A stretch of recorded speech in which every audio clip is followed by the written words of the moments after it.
Welcome back to Podium Esports coverage of the PCA Sim Racing Zone Group Challenge, brought to you by Hagerty.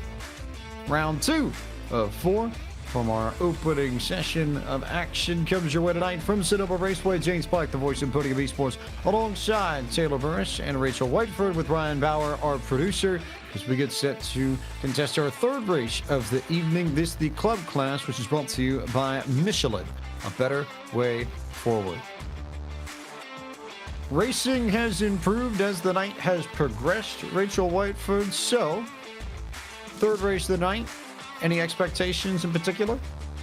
Well, if it's anything like last week, we saw a steady progression of the closeness of racing throughout the 4 races we had. So I'm expecting a much tighter battle, of course. We saw it much tighter last time out, so we should see some really exciting racing this time around. Would be the hope. Would definitely be the hope, I think, as we watch some of these cars complete their final few qualifying laps on track. And we see Dave Stewart in the 914 machine complete his run to pit road, actually, and get himself set to pit and park the car, get himself ready to go for all the action at Sonoma in just a few moments' time. Taylor Burris, what do you think we are going to see? Well, as we noticed, the times are getting faster, the talent is continuing to rise. We could possibly even see some new faces work their way up through the field in order to have a shot of winning here at Sonoma for this club class. I'm keeping an eye on a couple of drivers here in the field, drivers such as Ian Simon, as well as Julian Velez, some of the strong competitors who could have a good showing here tonight at Sonoma. As we enter tonight's race, we'll take a look at the points very quickly. Al Burke, Michael McKinney, Klaus Nielsen, your top 3 entering this evening. Then Julian Velez, Matthew Scott, and David Stewart. Those 6 are the ones who have raced in last week's event at Watkins Glen, who are not already qualified for the Zone Group Challenge Championship. So those 6, and then I guess in theory anybody else who decides to join this week or the next 2 weeks, are the ones fighting for the final 3 spots available to drivers in this class to try and compete in April to see which zone is the best of them all. We'll find out middle of the month and see who comes away victorious, which zone claims the crown, whether or not it's Zone 1, Zone 2, 3, 4, 5, 6, 7, 8, 9, 10, 11, 12, 13, or 14 if we are to be technical. Waiting on the call to go to the starting grid should come within the next minute or so. Rachel Whiteford, and how about that qualifying time from Robert LaCroix, 125.016, which should get him on pole here if everything holds. Yeah, absolutely. That is a really fast time. Quickest we've seen so far overall, and it is looking pretty unbeatable, being over a 10th faster than Waltman. Yeah, really solid work from LaCroix. A 10th faster, then 2 tenths faster than Julian Velez, who appears he will start tops amongst the drivers trying to fight their way into the Zone Group Challenge Championship. So that's going to be important, I think, to note as well. But let's go ahead and take a look at the grid in full, show you where everybody is starting. It is LaCroix at Jonathan Waltman, who will start first and second, and they have already secured their place in the Zone Group Challenge Championship. Velez is the fastest qualifier of the ones who have not. Ian Simon starts 4th, Jeremy Mazzariello 5th. You'll see those 2 racing in April. Al Burke and James Hayash starting 6th and 7th. Hayash, a new name, so he could earn some points this evening. Michael McKinney raced last week. He's also in the mix too. And James Sue starting 9th, and Adnan Mardini starting in the 10th position. Taylor? Mark O'Harris in the 981 will be starting in the 11th position, followed by Tamer Albaga in 12th. 13th goes to Patrick Gill, followed by Kevin Douglas in the 14th position. Michael Patterson in 15th, with John Paul Leno in 16th. Klaus Nielsen 17th, followed by Dave Stewart 18th. Riding shotgun in 19th, Andrew Elsom.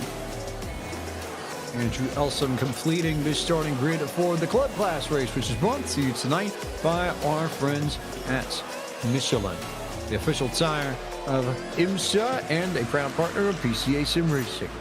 Michelin continues their long tradition of dedication to motorsports, and they also manufacture and sell tires for every type of vehicle, including airplanes, automobiles, bicycles, earth movers, farm equipment, heavy-duty trucks and motorcycles, and much more. Michelin offers a full range of innovative services and solutions that help make mobility safer, more efficient, and more environmentally friendly. Find out more about Michelin at www.michelinman.com. Michelin, a better way forward. This is Sonoma Raceway in Sonoma, California. It's a 2.52 mile, 5.43 kilometer circuit in length with 12 turns, as you saw on your screen just a moment ago. Same story as it's been all night, 30 minutes plus one lap if we need it to get to 30 minutes of racing time, and temps are identical. 67 degrees Fahrenheit air, 70 degrees Fahrenheit track temp, winds to north of 2 miles an hour, humidity of 28%, and it is 9:30 a.m. local time earlier this day, Friday, March 12th, 2021. A little bit smaller field for this race, Taylor Burris, but you figure smaller field, more room on track, less need to worry about the lap cars, more room for these drivers to race. Well, if you think about it, we saw, for those who watched the GT races that happened at Sonoma over the weekend, they had a grid fit just about this size, just under 20 cars, and it's not about the quantity of the field, but the quality. And this group here of club class drivers is a very quality field driver lineup here. Very exciting to see what these drivers can do here in the next 30 minutes. Get set for more action from Sonoma in just a few moments as Robert LaCroix leads them to green through the hairpin and up back to turn 12 before the final time past the scoring stand for the drag strip here at Sonoma Raceway, which regularly holds the NHRA in the summer. But this is PCA's time. Croy will have command of this field. Green flag is out. We're underway with the club class race in round 2 of the PCA Sim Racing Zone Group Challenge. Tonight's club class racing presented by Michelin as they immediately funnel up amongst the first 4 drivers to get into the hairpin, and it's 2 by 2 elsewhere. No major issues through the field though, so everybody been very careful. I think this, for as many times as we've seen incidents at turn 1 in a lot of places, Rachel, this is a night where everybody's been very particular about making sure they don't end up in trouble. But one big move in the back, Michael Patterson goes around. But in fairness, that's, we've averaged, I think, maybe 1 incident on that first lap. Looks like contact with Jean-Paul Leno, and that may see Leno penalized as well. Yeah, didn't keep it tight enough to the corner there, I don't think. But only 2 cars involved, so relatively clean overall. Very clean from the rest of the field. LaCroix and Waltman there, and Simon has managed to clear Julien Velez for the 3rd spot, but Velez still the fastest and the highest running amongst the cars and the drivers that need to qualify for the Zone Group Challenge Championship. He is not locked in, and we'll be watching those drivers very closely. We'll also be watching this man very closely. Al Burke out of the Upper Canada region. He too needs to race his way in. Sits right behind, I believe that's Jeremy Mazzariello running in the 5th spot. Talk about that big sin right there behind him. That's Jeremy Mazzariello as you're right on board, but right behind him, Al Burke and James Hayosh were just sending it into that hairpin just deep as they could to try to get some ground caught up on their competitors now as they go up the hill. Michael McKinney, you're on board with in the 527 as they climb, trying to see if they can make ground on their competitors.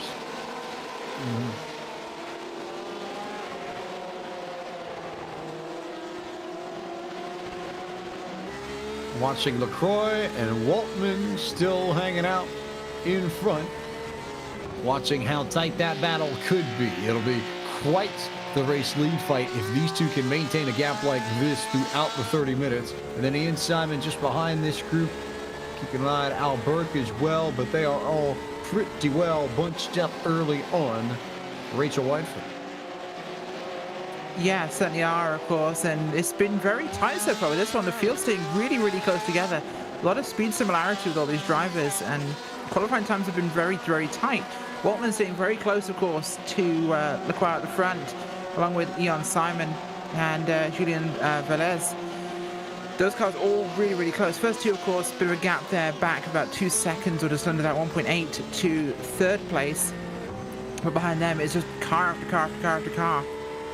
We're nearly 3 laps in here, and everyone's super, super close, as we had a bit of a scuffle there in final turn, but everyone sorted themselves out. Oh, there's always a scuffle in Turn 11 here at Sonoma. That's always how this ends up working out, some way, somehow. That's just the nature of racing at Sonoma, rather, as we keep our eyes peeled on Klaus Nielsen running in the 14th position, just behind Patrick Gill, trying to run down the, shall we call it the yellow Frankenstein car? We've got a few Van Halen references for liveries tonight, Taylor Burris, so evidently these people wanted to rock and roll in Northern California. They certainly did. See what I did there? See what I did see there? what you did there.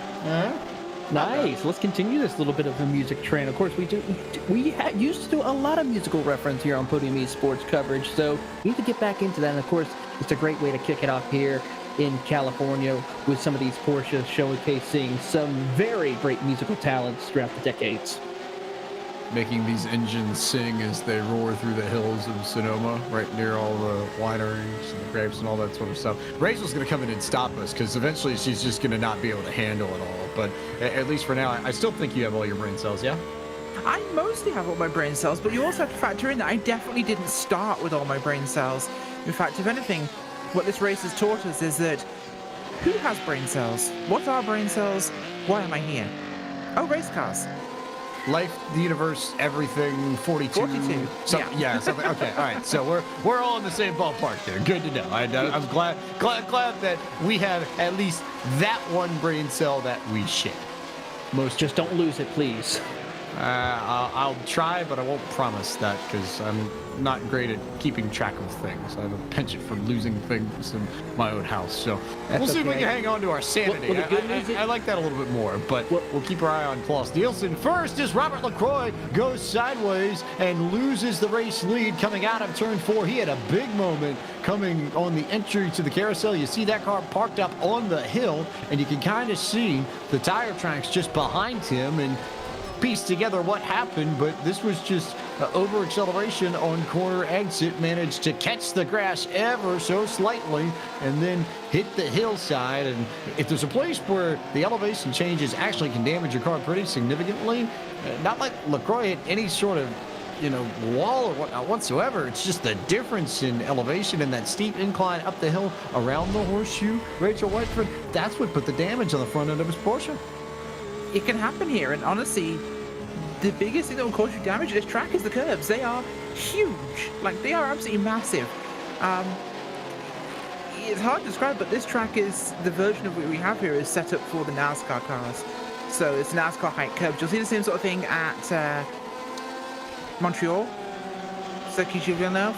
You'll see exactly the same thing. It's the NASCAR setup rather than the F1 setup there. So you have the actual NASCAR heighted and bulky curbs, and the same thing applies here. They are massive, chunky boy curbs, and they will cause damage to the actual front ends and splitters of cars very easily. The hope being that you don't end up putting your car in some sort of trouble as we ride with Al Burke in 5th. He's second amongst those who have yet to qualify for the Zone Group Challenge Championship at the moment, just behind Julian Velez, who rides in 3rd, and they are split by Jeremy Mazariello, who you can see just out the windshield of Burke's machine, that green car there, and Velez. So you get a good sense of how tight this battle is at the top, at least amongst the drivers without the check marks, Taylor. It certainly is. That's just how competitive this field is. As you see, Julian Velez coming out of that hairpin and working his way down through the S's, holding that 3rd position from the northern New Jersey region, Zone 1. So one of the Zone 1 many Zone 1 competitors here in the Zone Group Challenge here this season as they work down towards turns 10 and heading to the final hairpin of turn number 11. A great run through there. We haven't seen too many cars go too wide through that corner to go into the grass, but thankfully been able to continue on their way as we now ride on board with James Hayash from the Southeast Michigan region. And Hayash did not compete last week, but he's in a podium position amongst the non-qualified drivers at the moment, riding in 6th overall, just behind Al Burke. So this could be a big points night for him if he can jump up. And you can make this up somewhat easily. The starts certainly matter, but there's definitely the opportunity for Hayash to try and fight his way in if he can get a good finish. It certainly is, and fighting your way in these series is very hard, of course. These guys have got a lot of pressure to put on here because the qualified drivers tend to be towards the front of these races, whatever class it is. And you're having to battle those guys who are not fighting for anything per se other than glory and fun. because your race matters. So it's a real challenge because you care more, perhaps, not being qualified, and you've got to try and make it happen.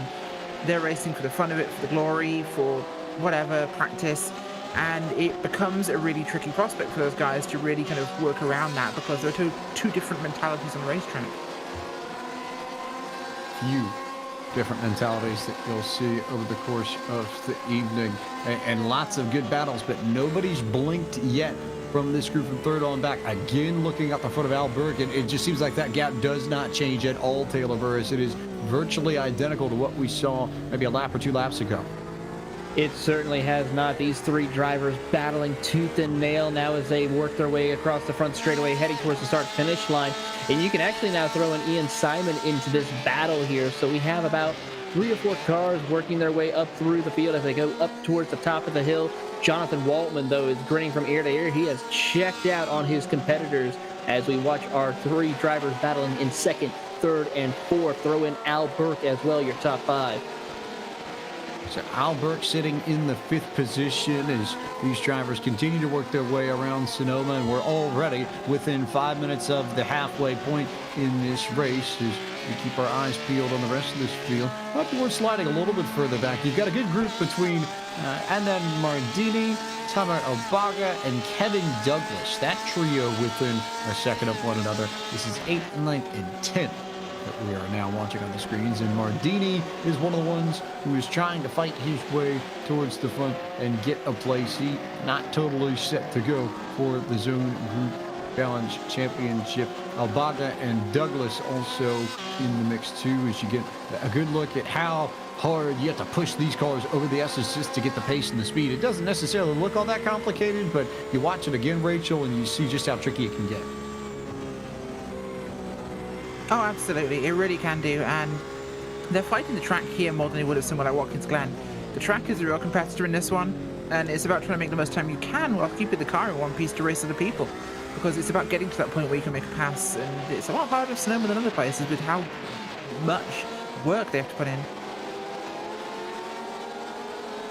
Still, Julian Velez in control, and not terribly far back of Ian Simon either. I think that's the most impressive piece of this, is that it's not just these, 2 or 3. It's 4. It's now 5 or 6 drivers. And as you look at the lap times, Waltman was fastest with a 1:26.1, but looking through that next group, a 26.7, 26.8, 26.6, 26.9, and then Hayash with the 26.1. So maybe Hayash is the one we need to be watching here. But it also seems like maybe Simon or Velez, somebody in this group, I think might be backing everybody else up. And I'm just not sure who that driver is yet.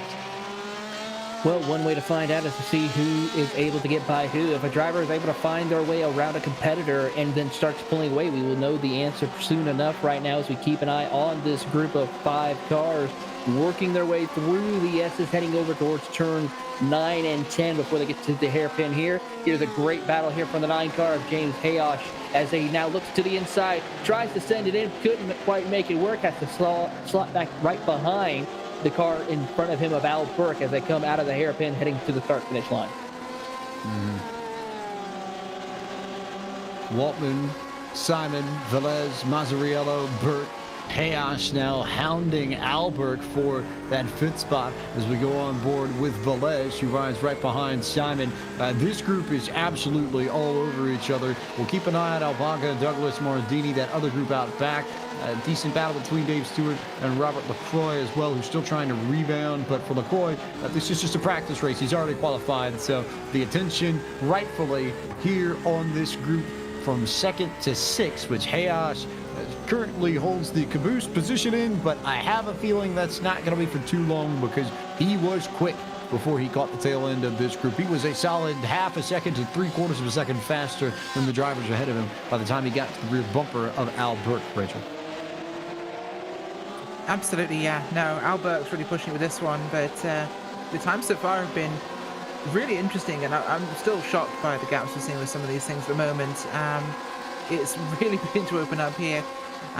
We're looking at, 3 seconds between 1st and 2nd at the moment, and then it's so close behind that.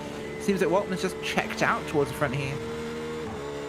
Biggest question, Taylor. Who blinks? And who decides to miss a corner, miss a braking point, miss something entirely, give up the track position, and maybe start a chain reaction that spreads throughout this group? That is going to be the million-dollar question to find out here who will make that mistake. All of these drivers here are actually running very consistently, not really putting off any major errors as they work their way up the hill, heading now back down towards the carousel here momentarily. But everyone's just really running their race right now. They're still wanting to be in contention in case one of the drivers in front of them makes a mistake. But really nobody's putting it off foot, so it's just a matter of showing patience and showing balance. Putting the pressure on when you need to, but also being cautious to not make yourself make a mistake to lose position.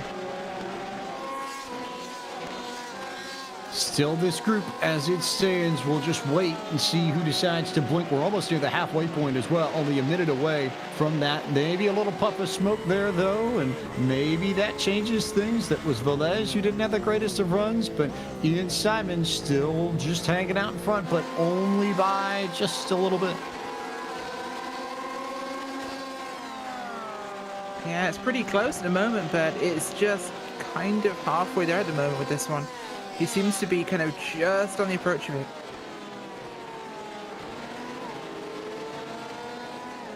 Waiting on Simon, who gets a little wide out of turn 11. You can see the cracks, I think, starting to form in Simon's pace. Velez has not let him get away over the last 5 laps or so.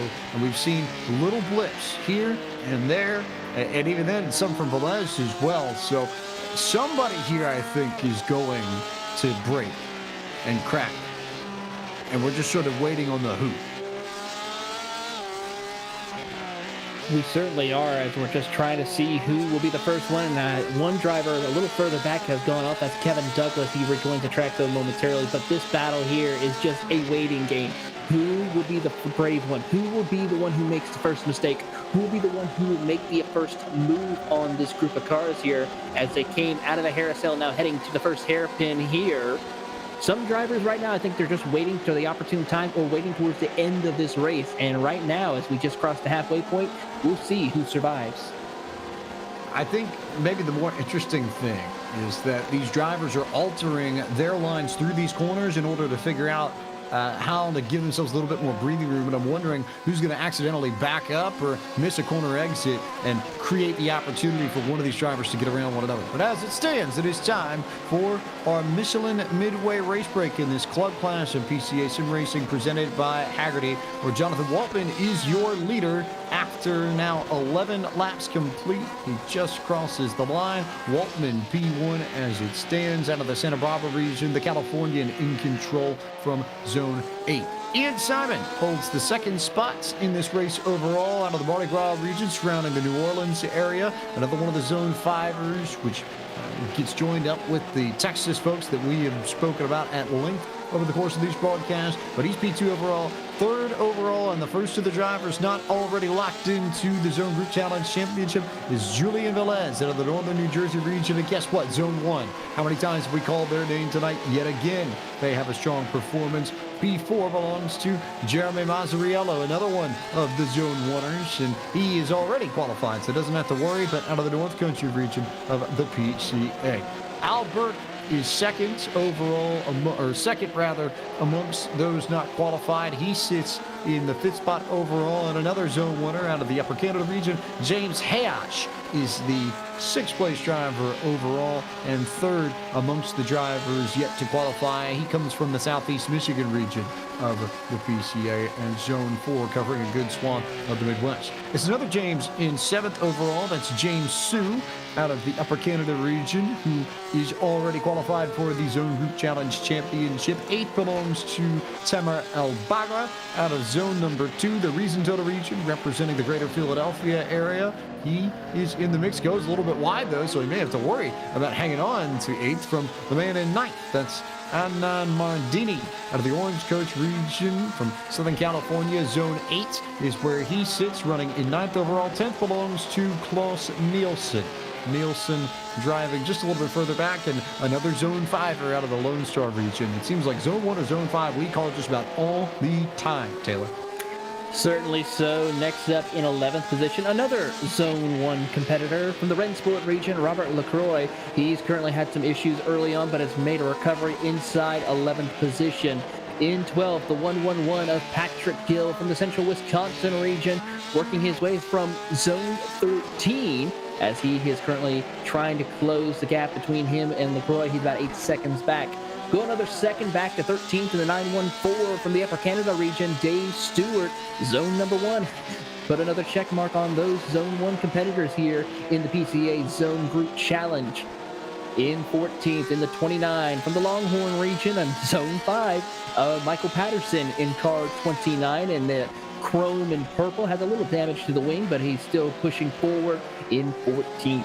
15th in the 981, Mark O. Harris from the Connecticut Valley region in his blue Porsche, working his way through the S's, trying to see if he can find a way to catch up to Patterson. And then not even a second back, you're going to find the 810 in the Peak Machine of Kevin Douglas from the Rhinestone region in zone 2. In the 17th position, Michael McKinney in the 527 from the Cimarron region, zone 5. He's in that Hagerty Porsche as he's working his way through the S's. In 18th, Andrew Elsom, 2.9 seconds back from the Peach State region, one of the most popular regions in the PCA sim racing competition. In fact, that's where it all began for PCA, was from the Peach State region. Zone 3, he's just now entering the final hairpin through the final corner to see if he can find a way up through the field. Rounding out your 19-car field in the puzzle car, and of course the Mardi Gras region's very own Jean-Paul Leno, zone 5 in that 987 Porsche, trying to see if he can find a way to recover after having some issues early on. That completes your midway race break, brought to you by Michelin, a better way forward. Waltman still in the lead, but it is Simon, Velez, Masriello, and Burke that we are all watching. The only change is that James Sue has managed to get around James Hayosh, who had a moment, I believe, over in turn 7 a few laps ago. So it is now down to a 4-car battle once again from the 5-car battle that we had. So a little bit of change there, Rachel, but still impressive to see these 4 drivers within a second of one another. Yeah, absolutely, and it just shows the speed similarity really in this race that we're looking at. Is the quality of the driving here is everyone's on top of each other, and it does lead to a much tighter race, of course, but there's not really much difference in terms of running order than Ian Simon, 4th up to 2nd, of course. Velez is still in 3rd from where he started, and Mazzarello is up 1 spot here, so it's not a lot of change, but we've got a bit of a wobble there by Simon actually leading that group. He went very wide entering the shoe there, and it's opened the door for Velez to maybe take a look. Velez cut down to the inside, but he didn't actually press the issue, and that's going to allow Simon to maintain pace coming out of the carousel. But now here comes Velez to the outside. If he can break early, he might be able to cross over Simon, but instead he's going to run wide and open the door entirely for Mazzariello, who had to check up to make sure he didn't run into Velez. So it was an opportunity, and there was a shot for Velez to do something with Ian Simon, but he crossed himself up over in turn 7 and effectively canceled out his own chance to make the pass, Taylor. Certainly so. So we'll have to see, has to work his way back up to that group of cars to see if he can have another shot of making a pass for position right now. But Albert just struggling right now to catch up to the field. As another car, Ian Simon, blocks up the brakes a little bit. I think that also causes another driver, Jeremy Masriello, to lock up a little bit as well. So it's going to be a tough break to see these 4 drivers battling out once again. 8 minutes left to go. 8 minutes left in this PCA sim racing event at Sonoma. We have one more class coming your way, the pro class, which will follow after we wrap up our club class race here. But it is this battle for 2nd, 3rd, 4th, 5th. There's no reason to leave it, quite frankly. Not really any other major battles on the racetrack outside of this, and certainly none as tight as this one. So this is about watching the microns of meters of difference between these cars. Although Simon's had a good lap this last time by. For all the ones in the past, about 5 or 6 where he's had bobbles, he stretched it out on Julian Velez this time around. Yeah, he really has, and it's about just maintaining that ability. It can be intimidating sometimes leading a train of cars, and he's in that position where he is 2nd place, and they all want that spot, and he could get pushed down to 4th place in this group of cars alone. But he's doing what he can, of course. Little bobbles, as long as you can maintain position, it's good. I'm glad he just reappeared there for me, but it can be very tricky sometimes to take that pressure, so sometimes you make a little mistake, but as long as you can maintain your velocity and get your head back in the game, then you'll keep the spot.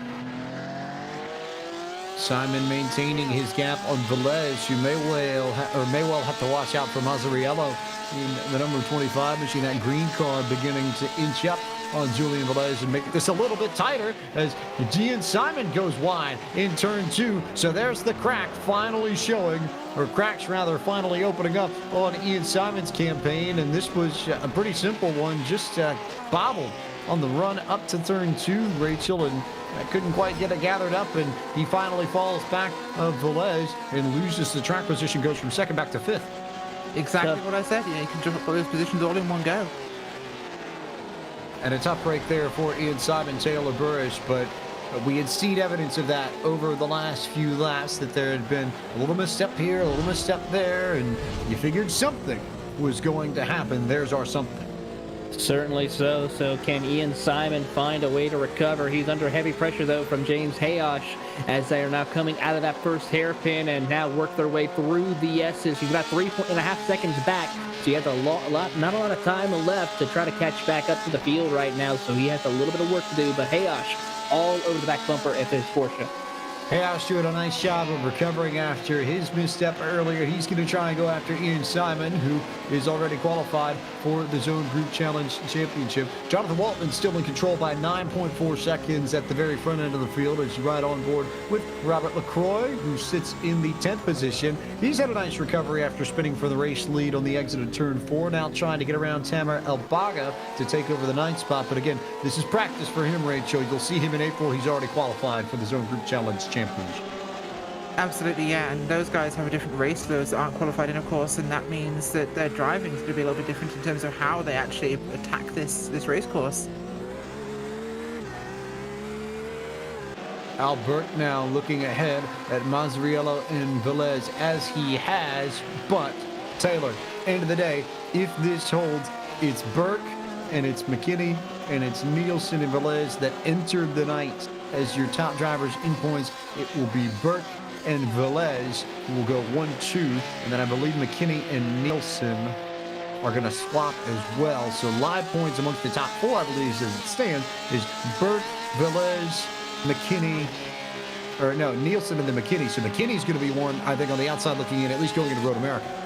Certainly so. So McKinney's got to try to see what he can do to find a way, but he's going to have a lot of work to do. He's sitting back in 17th, so he probably might need to focus ahead on Road America, seeing how he can maybe improve. But right now, it's going to be a tough climb for him here tonight at Sonoma as we watch on our race leader, Jonathan Waltman, who's put on an absolute clinic here in the club class. He's by himself from the Santa Barbara region, so consider this a home race for him as we watch Julian Velez now climbing up through the first couple of corners up the hill. Maybe 2 or 3 more laps left for Jonathan Waltman to finish off this drive, and it's been smooth sailing for him. The battle is still back here, 2nd, 3rd, 4th, because Albert has a nose here on Mazzariello. He's a little bit closer than he's been to Mazzariello throughout this sprint race, and I wouldn't totally be surprised if we see Albert try and make a move here towards the very end. The points certainly would not hurt, especially with Velez running in 2nd as it stands.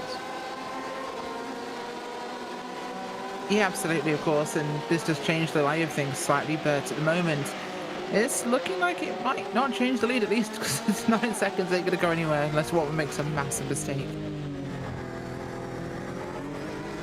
Mazzariello just trying to make sure that he keeps that car in one piece for the next few laps or so. Here comes Jonathan Waltman across the line with 2 minutes and probably about 30 seconds left. So that, I would think, puts us in the ballpark of 2 laps to go on the nose now, Taylor Burrish, until this race is over. Certainly so. So we're going to keep an eye and watch Jonathan Waltman climb up the hill by himself. Pretty much 9.6 second gap. He can pretty much cruise his way to victory, keeping it nice and clean here. As we're now on board with Albert, who's in a different scenario. He's trying to see if he can catch up to Jeremy Mazzariello and Julian Velez now as they work their way up the hill. As you're on board with Velez, looking back on Mazriello as they now are approaching the bottom half of the hill before they head towards the carousel. So intriguing to see how they trade lap times. Last time by, it was Mazzariello who had the strongest run of these three, and it was Albert who was the slowest. And you can see that Burt has lost maybe a car length or two or three on Mazzariello over the course of this last lap. So now the question, I think, is going to be whether or not Velez loses time to Mazzariello, who seems like he may have found another gear in these final two laps. Yeah, absolutely. That's one of those things you'll often find when it comes down to the point. People will push pretty hard and go for what they can, and it becomes sort of those last-ditch times running out. You just find that little bit of extra something. Maybe it's the concentration, maybe it's the stress, but people will sometimes pull out their best laps even on their oldest tires at the end. Waiting to see what the outcome of that battle will be as Jonathan Waltman comes across the line with 1 minute and 7 seconds left on the clock. So 1 lap to go for Waltman to complete a flag-to-flag victory run. The story, though, is between these three, second, third, and fourth, now on their last lap. One more circuit around to settle who comes home with the big points, especially for Velez and Burke, who have yet to qualify for the Zone Group Challenge Championship. Certainly so, as they now work their way up to the top of the hill for the final time, now working their way down towards the carousel here as they're coming through. Velez just by him, trying to pull away now from Mazzariello and Albert. This is probably the closest battle on the track as they work their way towards the carousel. Here comes Albert, though, with a head of steam through the carousel. Will he try to make it stick to get a little bit of a good run on Mazzariello? The answer will be not quite enough. Maybe 2 more shots then for Burke if he can get a good run on Mazzariello. I think Velez is safe. He's far enough ahead of these two if he doesn't make any sort of major mistake. But Albert certainly is going to have a shot at Mazzariello in turn 11. One more major passing opportunity for Burke if he wants to push it. Yeah, certainly could be, and Mazzariello's going for what he can with this. Not sure he's going to catch up there, but he does have to worry about Burt behind him, because that gap could disappear in no time.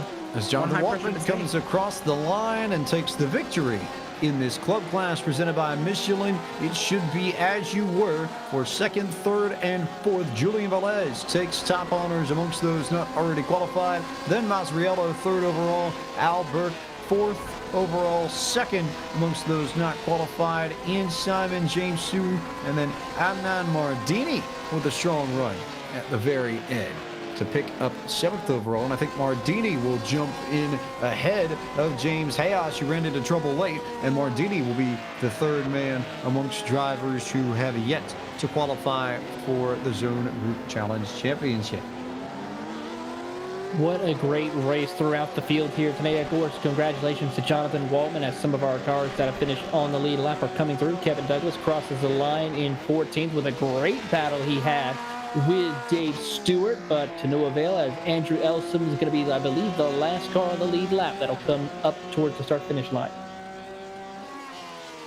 Andrew Elsom, 16th. We're waiting on the last few cars to come across the start-finish line and finish off their races. And it's Elsom who is the last one that we need to watch come across the line before we can give you your full field rundown. Elsom will bring it home in the 16th position, and he is already qualified for the Zone Group Challenge Championship, so he will carry on. And now we can bring you the full field rundown, which sees Jonathan Waltman lead from start to finish and claim victory in his home state. Julian Velez finished in second in this race. Third overall went to Jeremy Mazzariello. Albert was fourth overall, second amongst the non-qualified drivers. Ian Simon and Adnan Mardini, fifth and sixth. Seventh was Tamer Elbaga. James Hayas, eighth. Ninth with the Patrick Gill. And Klaus Nielsen finished in 10th. In the 11th position, you'll find Michael Patterson, followed by Dave Stewart in 12th, Kevin Douglas 13th, James Sue in 14th, 15th goes to Michael McKinney, 16th, the last car on the lead lap, Andrew Elsom. Marco Harris, the first car, 1 lap down in 17th, Robert LaCroix in 18th, and Jean-Paul Leno rounds out your 19-car field. We'll wait and see if we can get a word with Waltman, Velez, Burke, and James Hayash. We are hearing from race control, actually was indeed still the third driver amongst those not already qualified. So we'll wait for them to make their way to the booth from the racetrack, and we'll get a word with them momentarily. But Rachel, I feel like that race more than anything else is a fantastic example of just being able to revel in the wonderment of drivers at their very edge maintaining pace so similarly for so long. Everybody in that, second, third through fifth, sixth, seventh stretch, they were all within tenths of one another just about every lap this race. Yeah, it was an example of really, really close racing, and just how hard it is to pass here at Sonoma, with everyone being so similar in speed and the track being so difficult to pass on. Yeah, it led to an incredibly close race, and an exciting one at that. Exciting one indeed, as we will now bring in Julian Velez, and we'll have Julian's take on how tough that was. We watched your battle in your about 4 or 5 car pack pretty much the entirety of this race, Julian. So yes, there wasn't that much movement between you all, but to maintain that kind of pace over the course of the sprint race, can you tell everybody at home just how difficult that is behind the wheel? Oh, absolutely. This was only my second race at this track, and I actually went into it with a little PTSD because my first time I got spun around first lap, second turn. So I'd really just try to focus on keeping it clean, hitting my marks, and not really worrying about the guys behind me until I saw them right in my mirror. So yeah, that was my strategy. How big is it for you to come away with the best finish amongst the non-qualified drivers? You now jump up. You're going to be right there with Al Burke on points in the non-qualified standings as you fight for a spot in the Zone Group Challenge Championship. I have to believe that's big for you entering the second half of the campaign. Yeah, it's huge. We all actually came from the same zone, and we had a really, really tight series coming into this, and I literally got pushed out of the top 4 in the last race, but first to fifth was a 9-point spread in our class and our zone. So I like running with these guys. We always run clean and we always hit our marks, and I really respect these guys for keeping it that way. Now the Northern New Jersey region, Julian Velez going to get the chance to go to Road America next week. How do you prepare for a place like that in advance of what should be a pretty significant race for everybody? Oh yeah, it's definitely a faster track, and I have a little bit of experience there, so hopefully I can just keep with my strategy, keep it clean, hit those marks, and if all goes well, then hopefully you'll see me again on here. Well, Julian, congratulations on your finish. Thanks for the time, and we'll see you in Wisconsin next Friday night. Thank you very much, guys. It's Julian Velez, who finished second overall, but tops amongst the non-qualified drivers. Second in that group was Al Burke, who is with our Taylor Burris. Here with Al Burke being our second highest finisher of the non-qualifiers here today. Al, a great effort. You were in a heated battle inside the top 5 since the drop of the green flag. Your thoughts on the competition around you tonight? Yeah, it was a really good, clean race. I know both those guys are from my zone, so there's no use pushing too hard, especially Julian. He's trying to get into the April 2. He's not qualified just like I am. So, but it was really, really good, clean racing. It was a great race. What are some of the difficulties of battling and racing here at Sonoma compared to other tracks that you've been on the iRacing service? It's really so narrow, and there's really not many places to pass. You really got to try and outbrake, and that can be really tough. You really need to qualify well. And I didn't have a great qualifying, but again, pretty happy where I finished. Well, before we let you go, Al, is there anyone you'd like to say thank you to? Again, just the PCA group that all the volunteers that put this on. They do a great job, and I have a lot of fun. So thanks, guys. Of course, that is Al Burke coming home in 4th place overall in the club class. And Rachel has caught up with our final finisher for the Zone Group Challenge, and that is James Hayosh. Absolutely, James, busy race today, and that group towards the front was incredibly tightly packed together. Your group as well, pretty close racing, but overall tricky track. Yeah, I stayed that way for a little bit, and a couple little mistakes here and there. Got the chance to catch up, and then shortly after that got caught up myself, so it was a lot of action happening. Yeah, absolutely does. And we noticed that Sonoma definitely ate quite a few splitters on some of these cars. Did you sustain anything during the race that might have unsettled it with these high curbs? I tried my best to stay off the curbs. It seemed that getting off track was more the issue. It's an interesting car to drive with the balance of downforce and power. As long as you play it cool and gentle, it drives great. But when you start to push a little hard, it certainly can bite you. So I learned that a couple times this race, and take that with me moving forward. That's for sure. Absolutely, of course. We're going to Road America next. Is that a track you're looking forward to compared to Sonoma? I've actually never driven it, so I've got to put a little time into it. This is Sonoma's also a new one for me, and certainly fun with all the ups and downs. So I'll be curious to see what kind of track I'm dealing with there. Only seen it on TV in real life, so look forward to racing it.